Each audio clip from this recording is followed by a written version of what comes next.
Hey everyone, and welcome to The Explainer. Today, we're diving into something that seems simple on the surface, but is actually pretty complex. Your paid time off. You know, those precious vacation and sick days. So, let's demystify the whole thing. So, I want you to think about this for a second. What's really in your PTO package? I mean, beyond just the vacation days you count down to. And how does what you get compare to what everyone else is getting? We're going to break it all down, starting from the very beginning. Okay, so at its most basic level, paid time off is just what it sounds like, getting paid for time when you're not actually working. But here's the kicker, especially in the US, most of these policies are totally discretionary. That means a lot of the time it's a benefit your employer chooses to give you, not a right that you're guaranteed to have.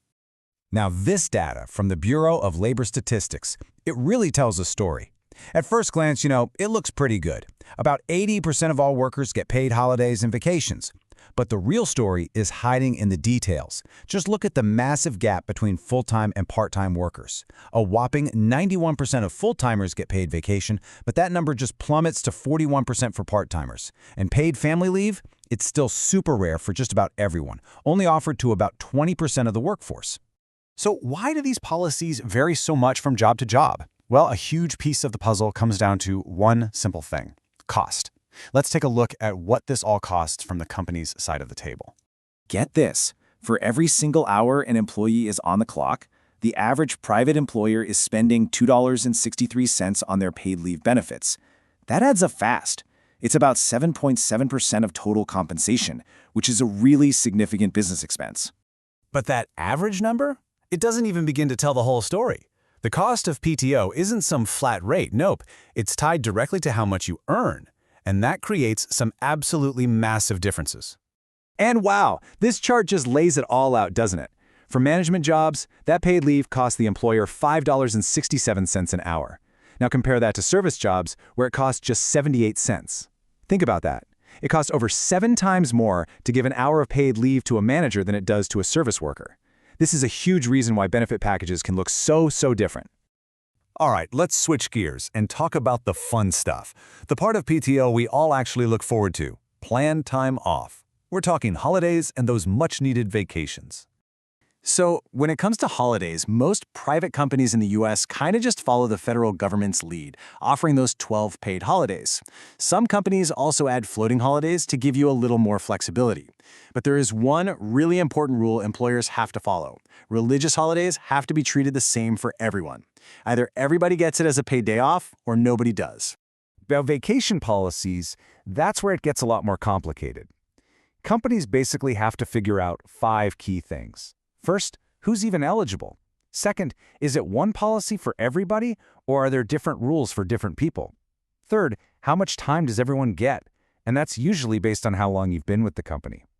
Then, they need a system so everyone doesn't try to take off the same week. And finally, the question everyone always asks: what happens to my unused vacation days? And that last point, about unused time, usually boils down to 2 main approaches. You've got carryover policies, which let you roll your unused days into the next year. And then there's use it or lose it, where those days just disappear at the end of the year. There's also a third option that's pretty common: a cash out, where your company just pays you for the time you didn't take. But of course, not all time off is for a trip to the beach. Life happens. So let's shift over to the leave policies that are there for when life throws you a curveball. Sick leave is pretty straightforward. It's for when you're sick. Companies that offer it usually give you somewhere between 5 and 9 days. And bereavement or funeral leave is paid time off when a relative passes away. The amount of time you get here often depends on how close the relative was, usually more time for immediate family. Okay, what happens when you get that official-looking envelope in the mail? Yep, jury duty. It's your civic responsibility, but what does your employer have to do? So federal law gives you 2 really important protections here. First, there's the Jury Systems Improvement Act of 1978.